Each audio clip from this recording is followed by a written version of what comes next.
नारद जी ने कहा, ऐसा कहकर भगवान विष्णु मछली का रूप धारण करके आकाश से जल में गिरे। उस समय विंध्याचल पर्वत पर तप कर रहे महर्षि कश्यप अपनी अंजलि में जल लेकर खड़े थे। भगवान उनकी अंजलि में जा गिरे। महर्षि कश्यप ने दया करके उसे अपने कमंडल में रख लिया। मछली के थोड़ा बड़ा होने पर महर्षि कश्यप ने उसे कुएं में डाल दिया। जब वह मछली कुएं में भी ना समा सकी तो उन्होंने उसे तालाब में डाल दिया। जब वह तालाब में भी ना आ सकी तो उन्होंने उसे समुद्र में डाल दिया। वह मछली वहां भी बढ़ने लगी।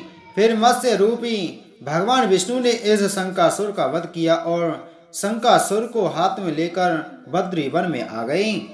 वहां उन्होंने संपूर्ण ऋषियों को बुलाकर इस प्रकार आदेश दिया, मुनीश्वरों, तुम जल के भीतर बिखरे हुए वेद मंत्रों की खोज करो और जितनी जल्दी हो सके उन्हें सागर के जल से बाहर निकाल लाओ। तब तक मैं देवताओं के साथ प्रयाग में ठहरता हूँ। तब उन तपोबल संपन्न महर्षियों ने यज्ञ और बीजों सहित संपूर्ण वेद मंत्रों का उद्धार किया। उनमें से जितने मंत्र जिस ऋषि ने उपलब्ध किए वही उन बीज मंत्रों का उस दिन से ऋषि माना जाने लगा। तदंतर सब ऋषि एकत्रित होकर प्रयाग में गए।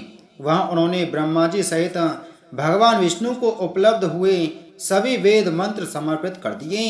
सब वेदों को पाकर ब्रह्मा जी बहुत प्रसन्न हुए। उन्होंने देवताओं और ऋषियों के साथ प्रयाग में अश्वमेघ यज्ञ किया।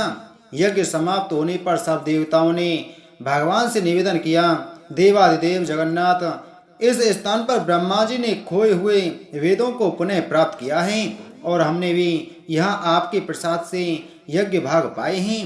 अतः यह स्थान पृथ्वी पर सबसे श्रेष्ठ पुण्य की वृद्धि करने वाला एवं भोग तथा मोक्ष प्रदान करने वाला हो।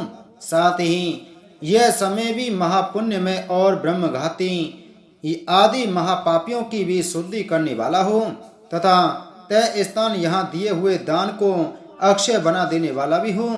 यह वर दीजिए।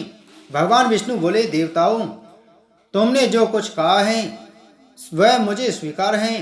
तुम्हारी इच्छा पूर्ण हो। आज से यह स्थान ब्रह्म क्षेत्र के नाम से प्रसिद्ध होगा। सूर्य वंश में उत्पन्न राजा भगीरथ यहाँ गंगा को ले आएंगे और वह यहाँ सूर्य कन्या यमुना से मिलेगी। ब्रह्मा जी और तुम सब देवता मेरे साथ यहाँ निवास करो।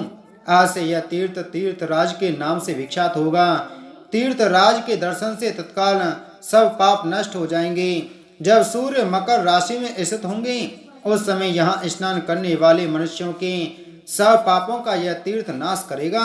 यह काल भी मनुष्यों के लिए सदा महान पुण्य फल देने वाला होगा।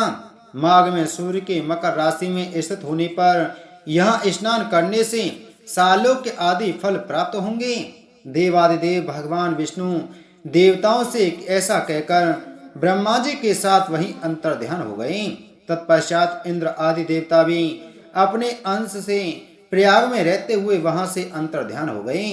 जो मनुष्य कार्तिक में तुलसी की जड़ के समीप श्री हरि का पूजन करता है वह इस लोक में संपूर्ण भोगों का उपभोग करके अंत में वैकुंठ धाम को जाता है। कार्तिक मास महत्तम चतुर्थ अध्याय संपूर्ण। बोलो कार्तिक के ठाकुर की जय हो।